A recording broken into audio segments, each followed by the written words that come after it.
Hey, good morning, everyone. I'm Lamont Gilchrist. www.L.G.Fit is my website. Today is the 25th, so let's get right to the points that I want to make.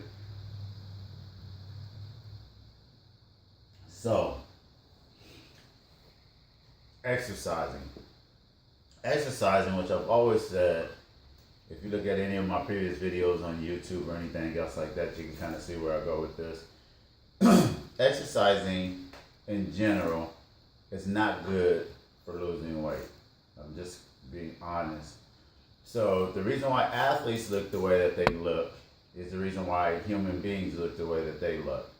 Because they put themselves in certain environments, and there's either environment influence, the way that the body style looks, from a gymnast to a wrestler to a lineman to a DB, or genetics, and both of them play both parts, because if you've seen it in my other videos, you can turn on and off genetics.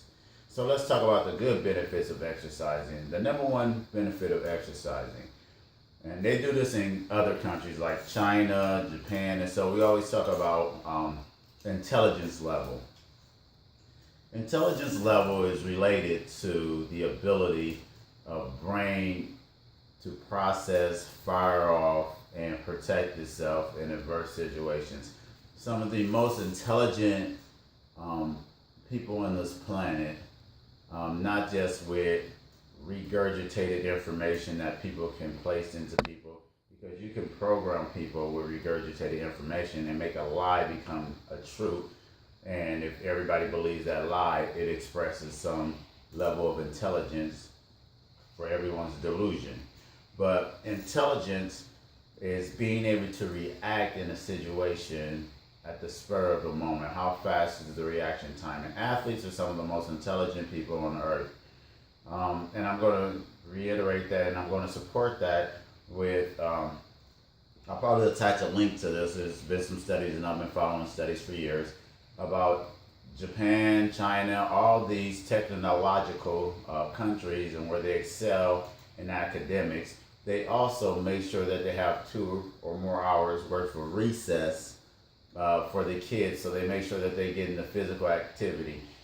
They tested it in mice, they tested it in other animals, and they've been doing this since the 1930s, that more physical activity stimulate neurotransmitters, which I'm always talking about, as far as like reaction time, the signal, how strong the impulse, how fast the signal can travel to a body, how you can react, how you can interpret a situation, and how you can react to a situation, or how you can analyze a situation.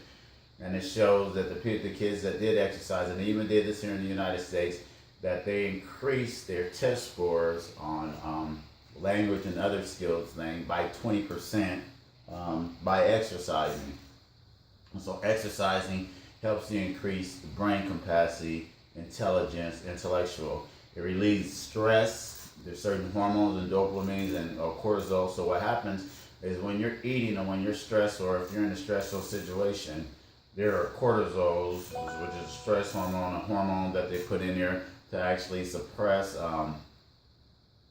the feeling of pain. Like you'll take a cortisol shot in your shoulder or something like that to actually deaden that feeling or numb that feeling.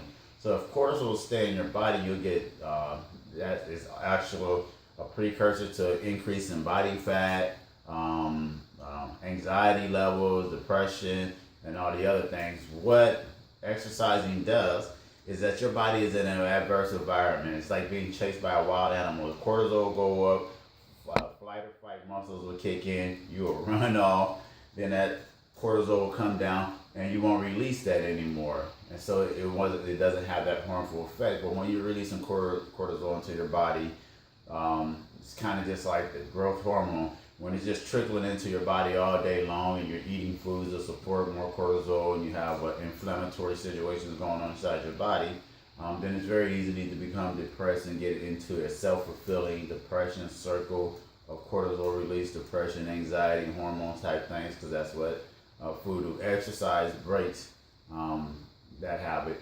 There's 2 more other things. Depression, it helps with depression. It helps with anxiety. It helps with mobility. It helps with biomechanics. It helps with being able to get up and down, changing levels.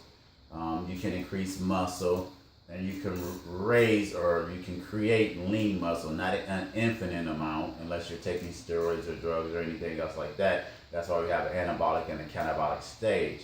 But it helps to promote the stronger bonds or the stronger copying of the cells that are being reproduced. So about every 7 years, you reproduce yourself or so, depending on your genetics.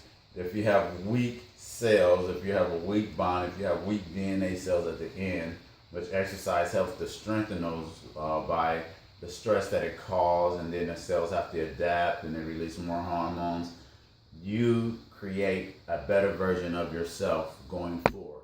You're always creating a version of yourself each day. Whatever you did a week ago is a version of yourself a week going forward. And on an exercise tip or a nutrition tip, each version that you create is what it is that you're working with. It's like taking a copy and making a copy on a copier. If the copier isn't strong, you start to see the breakdown in the chinks. That's kind of the aging process. And exercise definitely helps to slow those things down. There's so many other benefits to exercising. But once again, like I started off this statement, it is not good for fat reduction. It is not good to sustain fat loss. The only reason athletes look like the way that they do is because they live in those environments. That's why people who live in Asia look like Asians, and people who live in Africa look like Africa. People who live in Europe look like Europeans, because of the environment that they live in, and their body makes those adaptations. And when athletes leave those environments, if they do not change their habits or whatever it is they do, and they move to another environment or a new environment, you'll see most of the times they have a problem with their weight, and they have a problem with their eating habits and being healthy.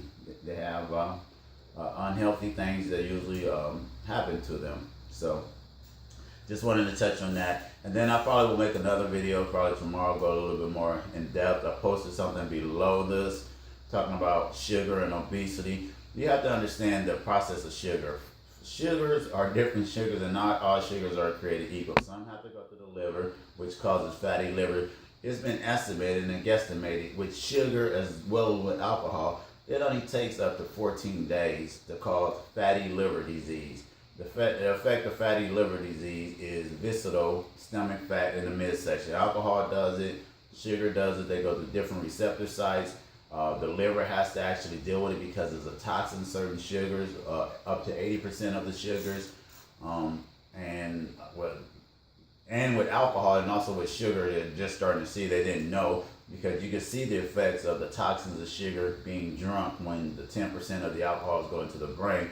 You really couldn't see the effects with sugar, but now that they're doing CAT scans, you can see the effect with sugar, and it has the same reading or the same effect. You really can't tell the difference between someone who is on cocaine or heroin or cocaine addict, someone who's on coke, or someone who's on sugar. The brain basically looks the same. You get the same pleasure, stimulants, and all the other things. So these things are very addictive, and they're very destructive, and they are toxic in the body, along with fluoride and other things and stuff like that. Things that we have just accepted because we didn't have the ability to do our own research. We didn't have the ability to look at the research. We didn't have the ability to construct our own experiments, and we were being experimented on for a long time. We just accepted things of what people have said, and a lot of these people were they were heralded as the greatest thinkers of their times and all this other stuff, which is another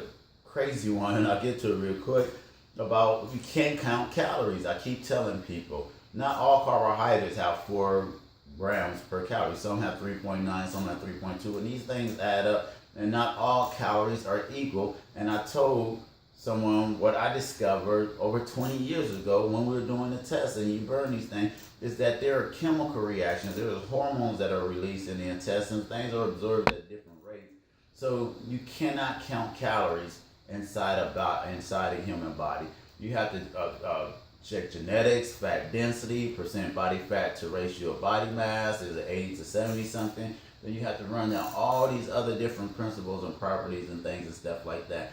And like I've said, I've done it with myself and with clients. I've had people lose weight on 7,000 calories. I have people gain weight on 25 or 2,000 or calories when it comes to consuming caloric intake. It's about timing, eating, what you combined it with, whether the products that come after it. And then there's also been studies, and there's also been things. A guy just went through a whole process or a whole study where he just took in minerals and drank water for a year and lost like 50-something pounds. So the mineral, the macro, and the micro nutrition is very important. The micronutrition is just as important. So different foods have different micronutrition as the macronutrition. So you cannot count calories. That's a myth. So when people put you on these caloric type diets and they don't understand it, they're not trying to manipulate body function, liver function, kidney, hormones, brain function, insulin sensitivity, insulin levels, muscle insulin sensitivity, and all these other things, and they're not addressing those issues, they are doing you a disservice. There's been research, there's been enough research done now that people have did diets and have 300 calorie restrictions, and there's 20 years of research now, and on average, those people have only lost 2 pounds on average, because that's how bad they yo-yo. And the way of counting calories and the calorie in, calorie out is basically physics. What does physics have to do with biology in that aspect? It was a concept of physics about energy being dispersed. You can't destroy it and all the other energies. For anyone that know that, if you never have done your research. So the concepts of physics is where they get the basis for how you count calories. Now physics is, to this day as a science, is pretty steady and running pretty steady until someone comes along and crack the code to that, which most codes are cracked. But physics and biology are not the same science. And physics is that energy thing, and the body doesn't work like that. So you can't count calories. You need a more specific nutritional plan for what it is that you're trying to accomplish, from herbs to the electric foods, to the alkaline levels, to acidity levels, to insulin spikes, to what's good for the organs and other things and stuff of that particular nature. And I do it naturally. So I just wanted to touch base on that. If you have any questions, you can contact me. Once again, my name is L.G.Fit. Have a good day. Thanks.